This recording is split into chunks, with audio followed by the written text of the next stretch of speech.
राहुल गांधी के वकील की जज से बहस। सच्चा भारत कहेगा कि हमारे 20 सैनिक मारे गए।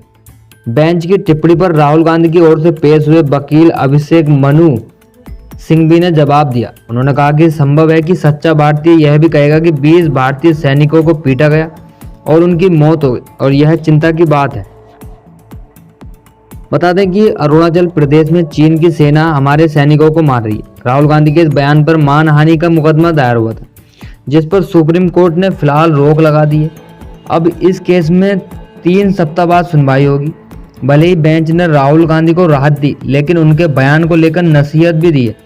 जस्टिस दीपांकर दत्ता और जस्टिस एजी मसिया की अदालत ने कहा कि राहुल गांधी को यदि कोई सवाल पूछना ही था तो संसद में अपनी बात रखनी चाहिए, ऐसी चीज़ें सोशल मीडिया पर क्यों पोस्ट करनी। इसके अलावा सेना को लेकर विवादित टिप्पणी पर कहा कि कोई सच्चा भारतीय ऐसी बात नहीं करेगा।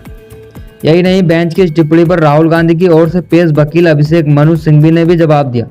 उन्होंने कहा कि संभव है कि सच्चा भारतीय यह भी कहेगा कि 20 भारतीय सैनिकों को पीटा गया और उनकी फिर मौत हो गई। यह चिंता की बात। दरअसल बेंच में शामिल जस्टिस दीपांकर दत्ता ने नसीहत देते हुए कहा था कि अपने सोशल मीडिया पर ये बात क्यों रखी, संसद में क्यों नहीं रखी। आपको कैसे जानकारी मिली कि चीन ने भारत की 2000 वर्ग किलोमीटर जमीन पर कब्जा लिया? इसके लिए क्या विश्वसनीय स्रोत है? क्या सच्चे भारतीय ऐसी बात नहीं करेगा? जब सीमा पर संघर्ष चल रहा हो तो आप ऐसी बात कैसे कर सकते हैं? आपने संसद में सवाल क्यों नहीं किया? इसके अलावा अदालत ने अभिव्यक्ति की आज़ादी वाले सवाल पर भी बात।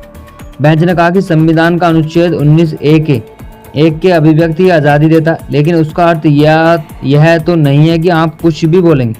दरअसल 9 दिसंबर 2022 को भारत और चीन के सैनिकों के बीच झड़प की खबर आई थी। इसको लेकर 16 दिसंबर को राहुल गांधी का बयान आया था। इसमें उन्होंने आपत्तिजनक टिप्पणी कर दी थी। इसके बाद पर सीमा सड़क पर संगठन के पूर्व निदेशक और उदय शंकर श्रीवास्तव ने वकील विवेक तिवारी के माध्यम से मानहानि का मुकदमा दायर किया था। उनका कहना था कि राहुल गांधी का बयान भारत की सेना को अपमानित करने वाला।